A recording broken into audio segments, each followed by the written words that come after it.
Assalamualaikum warahmatullahi wabarakatuh. Salam dan bahagia. Apa kabar semuanya? Semoga kita semua dalam keadaan sehat selalu dan kita selalu optimis dalam menjalankan kegiatan kita sehari-hari.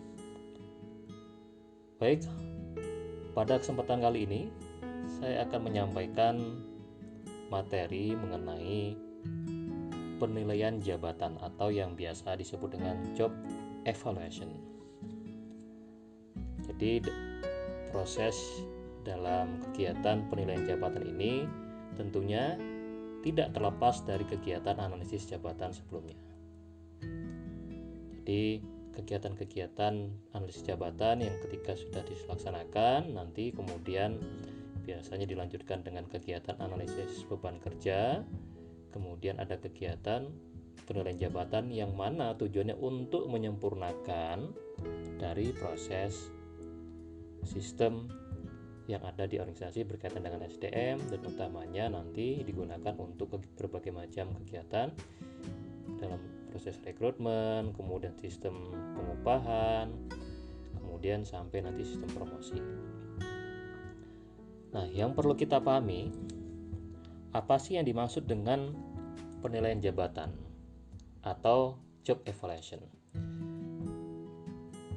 Jadi penilaian jabatan itu adalah proses atau juga yang disebut dengan prosedur sistematis untuk menilai suatu jabatan dengan membandingkan antara jabatan dengan jabatan lainnya dalam suatu organisasi guna penyempurnaan bobot atau nilai suatu jabatan.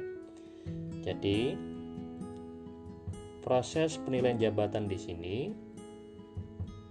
gunanya nanti untuk mendapatkan informasi mengenai seberapakah nilai dari suatu jabatan, yang mana nanti untuk menentukan bagaimana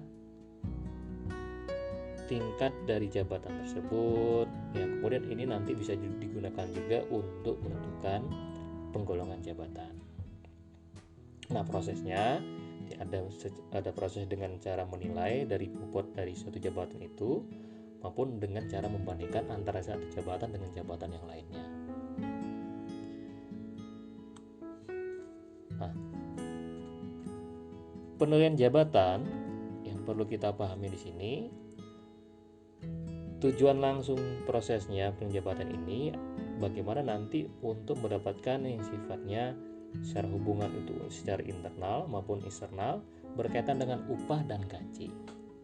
Nah, jadi ketika nanti sudah dinilai satu jabatan dengan cara membandingkannya ataupun dengan memberikan nilai satu jabatan itu, setiap jabatan yang ada dalam satu organisasi, maka nanti ketika sudah ada bobotnya, sudah ada nilainya, maka akan menentukan seberapa besarkah gajinya, standar gajinya gitu ya. Dan ini nanti berkaitan juga baik secara internal yang sifatnya hubungan secara internal, berarti internal di sini adalah organisasinya itu sendiri. Jadi untuk sebuah perusahaan yang perusahaan manufaktur misalnya, perusahaan pabrik memproduksi produk misalnya produk pakaian ya. Nah, berapakah standar gaji yang akan diberikan untuk perusahaan tersebut? Yang mana nanti standarnya ini akan diberikan sesuai dengan nilai jabatan masing-masing. Maka tentunya seharusnya kalau nilai jabatannya semakin tinggi maka gajinya akan lebih tinggi. Nah, ini kaitannya dengan hubungan yang eksternal. Nah, ini bagaimana nanti bisa untuk seberapakah tingkat upah yang ada di luar organisasi dengan perusahaan lain ya untuk membandingkannya. Maka biasanya nanti dalam sebuah lingkup bisnis, dalam lingkup bisnis di suatu negara atau secara dunia, nanti biasanya ada muncul standar gaji untuk satu jabatan tertentu misalnya. Nah, ini berdasarkan informasinya juga berkaitan dengan hubungan yang internal ya dari setiap organisasi yang ada, dan kemudian nanti dengan standar yang ada secara nasional misalnya. Dan ini juga berkaitan dengan hubungan eksternal yang kita pahami berkaitan dengan kompetitor ya. Misalnya perusahaan punya standar seperti ini ya, dengan standar gajinya misalnya untuk jabatan supervisornya adalah 1.900.000 misalnya, maka untuk di jabatan perusahaan lain berapakah untuk gajinya gitu. Dia akan merujuk itu. Oh, kalau di sana eksternal ternyata sudah sampai 3 juta dengan berkaitan dengan regulasi yang ada itu, misalnya dengan upah minimum kota atau upah minimum kabupaten atau provinsi ya. Kemudian dari kompetitor juga ada standarnya ya, maka dia akan menyesuaikan dengan kondisi itu. Nah, ini berkaitan dengan sifatnya hubungan eksternal. Dan yang perlu kita pahami, ketika sudah ada penilaian jabatan yang jelas, penilaiannya jelas, angkanya jelas, dilakukan secara adil. Nah, tujuan utamanya apa? Ketika orang bekerja dengan pendidikan yang misalnya pendidikannya tinggi, kemudian dia dengan tanggung jawab dan kewajibannya, dengan pengalaman yang diberikan, dengan yang diharuskan ya, dan dia menjalankan tugasnya, dan dia mendapatkan gaji yang sesuai dengan ya persyaratan-persyaratan tadi misalnya, maka dan itu akan mempengaruhi dari si kepuasan karyawan dan perusahaan tentunya. Nah, di sini jadi akan menjadi tujuan utama dari proses penilaian jabatan ini agar terjadi kepuasan karyawan dan perusahaan. Nah, ini kepuasan ini tentunya muncul dari mana? Ya, dari keadilan, dari sisi proporsi yang diberikan dari perusahaan kepada karyawan, diberikan upah sesuai dengan tugas dan tanggung jawabnya yang secara jelas, secara adil, berdasarkan tadi pengalaman, kemampuan, tanggung jawab, dan mungkin dari lingkungan kerjanya ya. Nah, ini sehingga karyawan menjadi puas. Kalau gajinya justru tidak diberikan secara adil sesuai dengan tanggung jawabnya, maka tentunya karyawan tidak akan puas. Kalau karyawan tidak puas, berdampak terhadap apa? Tentunya motivasinya, bekerjanya akan tidak efektif, kinerja tidak bagus, sehingga perusahaan tidak puas juga akhirnya kalau kinerja tidak bagus. Nah, tentunya ketika proses evaluasi jabatan ini dilakukan secara tepat, maka dan diimplementasikan dan dipakai untuk dalam proses sistem upah yang ada di perusahaan, maka kepuasan karyawan akan meningkat. Kemudian juga dari sisi kinerjanya juga akan meningkat dan perusahaan akan puas dengan kinerjanya karyawan tersebut. Jadi tujuan utama adalah kepuasan karyawan dan kepuasan perusahaan. Oke, nah prasyarat penilaian jabatan selanjutnya. Jadi sebelum kita menyusun proses atau kegiatan program penilaian jabatan ini yang dilakukan secara baik, maka ada 3 prasyarat atau persyaratan yang harus dilakukan terlebih dahulu sebelumnya. Yang pertama, perlu adanya analisis jabatan yang menghasilkan uraian jabatan dan persyaratannya. Jadi untuk ketika nanti melakukan penilaian jabatan, baik itu dengan secara nilainya, memberikan nilai ataupun membandingkan, maka dibutuhkan data uraian jabatan dan persyaratannya. Dan yang kedua yang harus dipenuhi adalah dalam program penilaian jabatan adalah penentuan kelompok-kelompok pegawai dan jabatan-jabatan apakah termasuk di dalamnya. Jadi ini penting ya untuk memperkuat dari proses kegiatannya. Jadi program penilaian jabatan ini adalah untuk penentuan kelompok dan pegawai dan jabatan apakah termasuk di dalamnya, juga sebagian dari kegiatan untuk nanti untuk mengelompokkan jabatan tersebut, dan ini nanti berkaitan dengan sistem upah tadi. Ketiga, untuk sistem penilaian jabatan adalah penjualan ide. Jadi ide ini perlu disampaikan jadi secara sistematis kepada peserta-peserta dalam sistem perusahaan yang ada, bahwasannya proses penilaian jabatan ini perlu disampaikan kepada karyawan. Jadi bahwasannya ketika nanti dilakukan proses wawancara misalnya, atau mungkin kepada manajer yang membantu untuk menilai, dan kegiatan yang secara sistematis ini bisa didukung dengan baik. Nah, selanjutnya hakikat dan tujuan penilaian jabatan. Jadi secara prinsip ya, bahwasannya ini menurut Otis dan Leocard menyatakan bahwa penilaian jabatan itu memungkinkan kita untuk yang nanti digunakan tujuannya dapat menggolongkan pegawai-pegawai dengan sepatutnya. Jadi nanti ada proses klasifikasi jabatan yang mana digunakan untuk nanti bisa dalam proses sistem pengupahan. Jadi standar upah dalam misalnya kalau di pegawai negeri ada golongan-golongan tertentu, golongan 1, 2, 3, 4 gitu ya. Nah, ini dalam proses penggolongan pegawai dengan secara sepatutnya. Kemudian mengawasi standar-standar upah untuk pegawai-pegawai baru. Kemudian pembinaan dan kenaikan jabatan. Jadi nanti yang digunakan untuk ada ketetapan, ini berkaitan masih dengan sistem upah. Jadi untuk memperjelas kalau nanti ada karyawan baru dengan misalnya berarti kalau ada pegawai baru yang non pengalaman ya, maka standar yang patutnya berapa dia diberikan. Jadi kalau nanti dia sudah punya pengalaman, dia dipindahkan ke jabatan yang lain dengan tugas yang berbeda, ini akan bisa memudahkan informasi yang tepat berkaitan dengan standarnya. Jadi karyawan pun juga memahami standar upah yang tepat kalau nanti saya masuk ke jabatan tertentu. Kalau saya memiliki saya dipromosikan. Nah, begitu juga untuk mengawasi perubahan-perubahan dalam struktur pembayaran. Nah, kan jelas nih, kalau sudah ada bobotnya untuk jabatan tertentu, ya, kemudian nanti ada peningkatan dari sisi perubahan struktur pembayarannya di luar kaitan dengan kenaikan inflasi ya, maupun juga kaitan dengan UMK atau kaitan dengan dari sisi organisasi kaitan dengan bisnis ya, tapi juga untuk berkaitan misalnya nanti kaitan perubahan-perubahan nanti ada tugas-tugas tambahan. Nah, ini perlu nanti akan mempengaruhi itu juga. Kalau ternyata kaitan dengan tugas-tugasnya bertambah, tanggung jawabnya bertambah, maka ini akan berkaitan juga kaitan dengan ya sistem upahnya. Nah, ini juga kemudian mengawasi bagian-bagian dalam satu perusahaan untuk menentukan bahwa pembayaran upah dan gaji mereka tidak di luar rencana.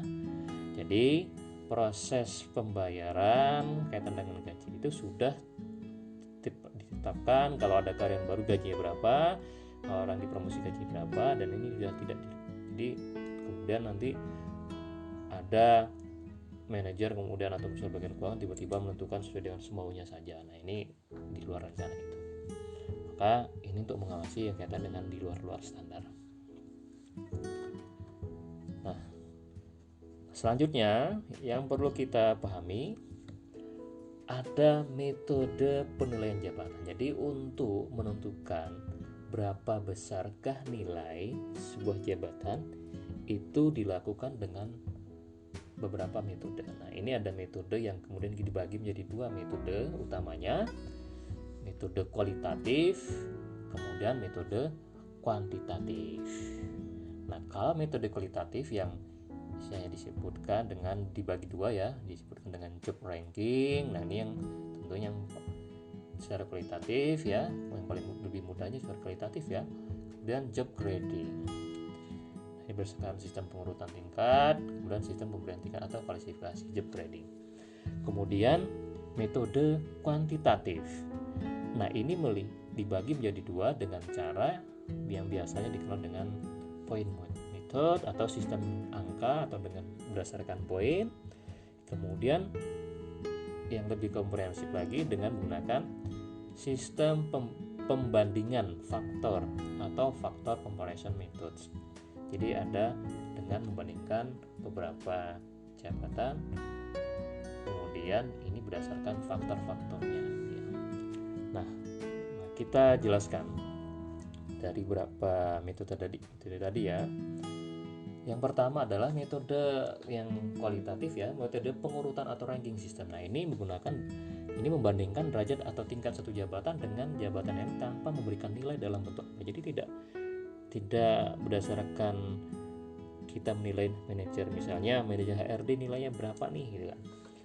Nah, ini paling sederhana yang digunakan. Jadi dia cukup memberikan ranking dengan cara ya, jadi melihat antara satu jabatan lain dengan jabatan lain mana yang lebih tinggi rankingnya. Jadi diurut nanti. Jadi dari 1, 2, 3, 4, mana yang berdasarkan jabatan yang ada ini, mana yang kalau kita urut, mana yang lebih tinggi. Nah, sifatnya kualitatif. Nah, ini penilai hanya menanyakan pada dirinya sendiri, ini berdasarkan yang sifatnya subjektif, tetapi tentunya subjektivitas ini berdasarkan informasi yang dipahami dari apa? Ya, job desk maupun dari persyaratan jabatan tersebut. Dan utamanya biasanya berkaitan dengan uraian jabatan. Nah, tanggung jawabnya ya, misalnya antara manajer dengan staf HRD, mana yang lebih tinggi jabatannya gitu ya. Mana yang lebih tinggi tanggung jawabnya gitu ya. Nah, ini kita lihat ada contohnya dengan cara misalnya kita ada 4 jabatan di sini, membandingkan antara satu jabatan dengan jabatan yang lain. Misalnya ini dengan metodenya ranking system sini kita bisa lihat antara manajer HRD dengan admin HRD, mana yang lebih tinggi. Kalau misalnya admin HRD dengan manajer HRD, maka lebih tinggi, lebih tinggi manajer HRD, berarti lebih rendah HRD-nya, berarti nilainya 1. Ini dengan data yang memberikan penilaian dari angka 1, 2, 3 ya. Kalau lebih rendah berarti nilai 1, kalau sama nilainya 2, kalau lebih tinggi nilainya 3. Ini contoh misalnya admin HRD, manajer HRD ini kan banding manajer HRD dengan admin HRD, berarti lebih tinggi manajer HRD-nya, nilainya 3. Kalau antara staf HRD dengan admin HRD, kita lihat yang di bagian 3-nya ya, kita bandingkan antara staf HRD dengan admin HRD, maka yang lebih tinggi mana? Ya staf HRD, maka nilai 3. Nah, kemudian dijumlah, kemudian di ranking, mana yang lebih tinggi.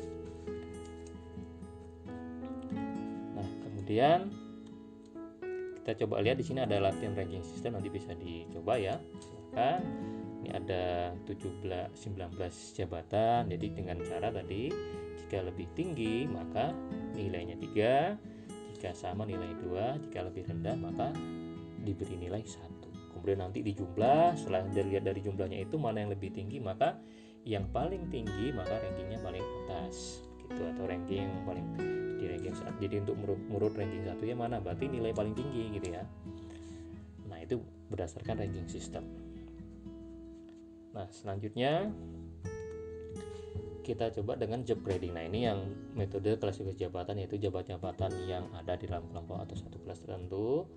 Jadi ini pengelompokan berdasarkan kesesuaian uraian jabatan yang disesuaikan dengan standar atau target yang telah ditentukan bagi setiap kelompok atau kelas jabatan tertentu. Nah, ini melihatnya sederhana berdasarkan tanggung jawabnya. Oh, kalau misalnya ini ada jabatan manajer HRD, manajer keuangan, ada staf HRD, staf keuangan. Kalau kita lihat mana yang lebih tinggi dari 4 jabatan itu, nah kelihatan karena dari tanggung jawabnya, kalau manajer HRD punya tanggung jawab satu divisi, dia manajer keuangan satu divisi. Oh, ini berarti lebih tinggi nih. Maka nih kita lihat satu kelompok tertentu nih antara jabatan manajer HRD dan manajer keuangan. Oh, kalau staf tadi dia hanya sebagai staf, walaupun dia punya bawahan hanya admin. Staf keuangan juga sama, staf HRD juga sama gitu ya, tanggung jawabnya sama juga. Nah, ini melihatannya berdasarkan itu saja. Ini sederhana sekali dengan cara job grading ya. Jadi melihat dari sisi tadi ya, berdasarkan lihat dari ini informasinya berdasarkan standarnya ya, dengan persyaratan jabatan, uraian jabatan maupun target yang ditentukan. Kemudian dengan cara faktor comparison methods, jadi membandingkan setiap jabatan dengan jabatan lainnya, penilaiannya berdasarkan pada faktor kritis yang ada dalam suatu jabatan tersebut. Nah, faktor kritis yang dimaksud di sini yaitu faktor yang akan menyebabkan terjadinya kegagalan bila tidak diterapkan dalam penilaian jabatan. Contoh nih, ya misal untuk jabatan seorang staf rekrutmen, ya staf rekrutmen yang kerjaannya juga menganalisis dan dibutuhkan kemampuan menggunakan alat tes, misalnya alat tes psikologi misalnya ya, administrasinya juga, maka untuk jabatan ini dibutuhkan sarjana pendidikan S1 psikologi. Kemudian kalau tidak dipenuhi persyaratan itu, digunakan anak lulusan SMK pertanian misalnya, dimasukkan ke jabatan tersebut, berikan tanggung jawab, besar kemungkinan, besar sekali pasti akan dia tidak bisa menjalankan tugas itu dan bisa menyebabkan kegagalan dalam proses kegiatan untuk menjalankan tugas jabatannya tersebut gitu ya. Nah, jadi faktor kritis ini yang menyebabkan terjadi kegagalan bila tidak diterapkan. Nah, faktor kritis itu yang seperti apa yang perlu diperhatikan? Ini beberapa contoh ya yang bisa digunakan dari sisi melihat dari sisi pendidikannya, dari sisi training, pelatihan yang dibutuhkan, yang diperlukan untuk jabatan tersebut ya, yang ada dalam seorang untuk menjalankan jabatannya ya. Dari sisi skillnya, kemampuan yang dibutuhkan, effort yang seberapa besarkah effort yang harus menjalankan ini, dia harus menjalankannya, nanti perlu ada kegiatan yang banyak lemburnya juga, dari sisi fisiknya juga, kemudian seberapa besar tanggung jawabnya, responsibility, dan kemudian juga lingkungan kerjanya juga perlu diperhatikan, working condition. Apakah dia bekerja di depan komputer terus berjam-jam dari pagi sampai siang, sampai sore, atau bahkan sampai malam. Kalau ada mungkin yang di perbankan, dia harus di depan menghadapi customer terus, menghadapi manusia terus, mendengarkan komplain gitu ya. Ini berkaitan dengan working condition. Atau dia di lab ya. Nah, tujuannya adalah untuk menerapkan supaya prinsip yang adil, sehingga semua tiap jabatan memperoleh perlakuan yang sama, karena berdasarkan kritisnya tadi, berdasarkan kenyataannya ketika menjalankan jabatannya. Dan ini kita nilai berdasarkan faktor-faktor kritis tadi. Nah, jadi tahapannya untuk menentukan faktor comparison method ini ada berapa tahapan ya. Yang pertama, kita harus menentukan dulu faktor kritisnya apa ya. Tadi ya beberapa contohnya tadi ya. Kemudian menentukan jabatan kunci, jabatan yang menjadi skala prioritas dalam perusahaan. Bukan berarti jabatan lain tidak penting ya, tapi menentukan dulu mana nih yang perlu yang memang menjadi jabatan kunci, yang memang begitu banyak faktor kritisnya dan itu perlu dianalisis. Jadi kalau memang sudah tahu ya, misalnya cleaning service nih, untuk cleaning service bagian, nah ini ya sudah, karena udah tahu nih standarnya udah seperti ini. Nah, atau mungkin bukan berarti tidak penting ya, tapi mungkin ada beberapa jabatan yang ini bagian staff risetnya nih, wah ini kerjaan di lab nih, ini bagian staff produksinya ini penting karena kita nah kemudian dibandingkan, jadi melakukan perbandingan ya seluruh jabatan kunci tadi untuk melihat kekurangan dan kelebihan dari masing-masing jabatan tersebut ya, dan kemudian menentukan nilai-nilainya. Jadi nilainya dari setiap faktor kritis tadi sudah lihat ada perbandingan dari semua jabatannya ya, dibandingkan antar setiap jabatan, kemudian diberi nilai berdasarkan faktor kritisnya. Untuk pendidikannya berapa nih, kemudian setelah itu dievaluasi. Setelah itu diputuskan mana yang diambil sesuai dengan hasil yang ditentukan tadi, mana yang nilainya berapa, maka nanti bisa di dalam bentuknya, nanti dalam kegiatan nanti job klasifikasi. Nah, selanjutnya kita bisa lihat nih contoh penilaian faktor comparison method ya. Sebagai jabatan manajer HRD nilainya 4, pengalamannya 4, pendidikannya 4, skillnya 4 ya. Kemudian staff recruitment 2, trainingnya. Jadi berdasarkan penilaian dari sisi faktor kritisnya itu. Kemudian poin faktor method, jadi metode yang memberikan penilaian berdasarkan ranking yang diberikan skala atau persentase kepada setiap aspek yang dinilai. Jadi ini fokus kepada setiap dari jabatan itu dinilai berdasarkan faktor-faktornya. Nah, dalam penilaian terdapat dalam penilaian terdapat beberapa aspek penilaian yang kemudian setiap aspek diberikan penilaian sampai batas tertentu. Jadi sudah nanti ada berapa, jadi satu aspek penilaiannya, nanti nilainya bisa diberikan nilai 1, apa yang dimaksud dengan nilai 1, nilai 2 apa yang dimaksud ya. Kalau tadi yang sebelumnya tidak diberikan gambaran seperti itu, yang hanya membandingkan saja. Nah, kemudian mengandung suatu pendekatan analitisnya. Jadi yang sifatnya kuantitatif ya. Jadi memberikan nilai berdasarkan angka untuk skala 1 berapa, yang dimaksud dengan skala 1 berapa, skala 2 berapa ya. Dan ini lebih terinci untuk mengukur nilai jabatan. Nah, tahapan-tahapannya. Jadi tahapan-tahapannya, jadi menentukan faktor-faktor kritisnya, hampir sama yang sebelumnya ya. Jadi ditentukan dulu dari sisi pengetahuan kah, skillnya, trainingnya, effortnya, kemudian responsibility dan working condition, ini yang paling pada umumnya yang digunakan ya. Kemudian ditentukan dulu bobotnya nih.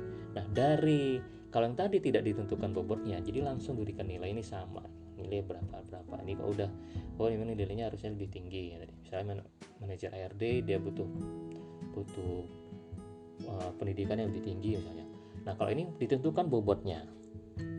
Ya, ditentukan bobotnya dulu. Jadi kalau yang knowledge, jadi dari beberapa faktor kritis itu mana yang kita tentukan bobotnya sehingga menjadi 100%. Ternyata yang dari beberapa faktor kritis itu ada bobot yang lebih tinggi, misalnya sampai 30%, maka itu dikaitan dengan responsibility.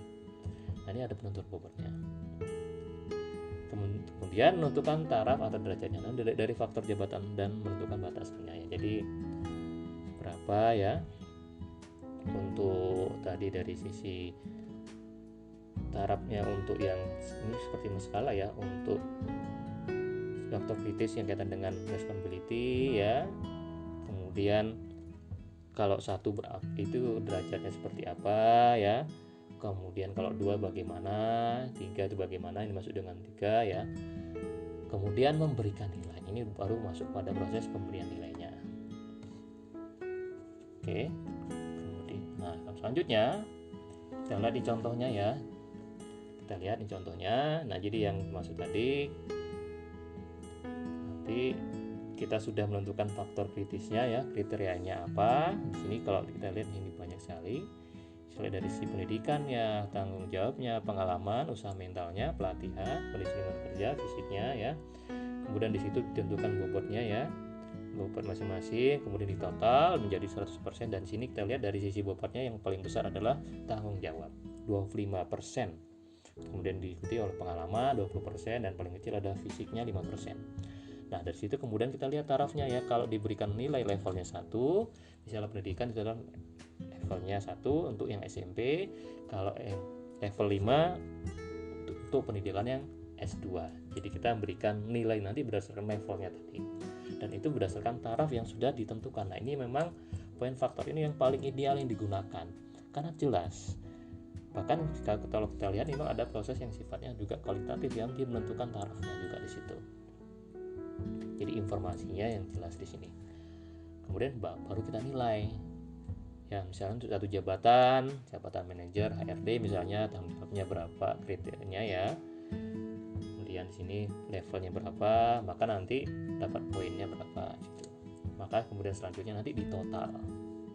Nah, totalnya ini, total dari jumlah poin ini nanti digabungkan dengan jabatan yang lain, maka akan kelihatan nanti di ranking ya.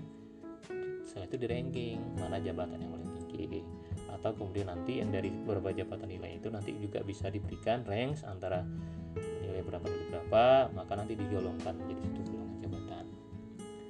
Oke, itu saja untuk materi kita kali ini berkaitan dengan penilaian jabatan. Jika ada pertanyaan silahkan berikan pertanyaan di kolom komentar, nanti akan saya jawab pada lain kesempatan ya. Lebih dan kurangnya maaf. Semoga ada manfaat yang lebih. Saya akhiri. Assalamualaikum warahmatullahi wabarakatuh. Salam dan bahagia.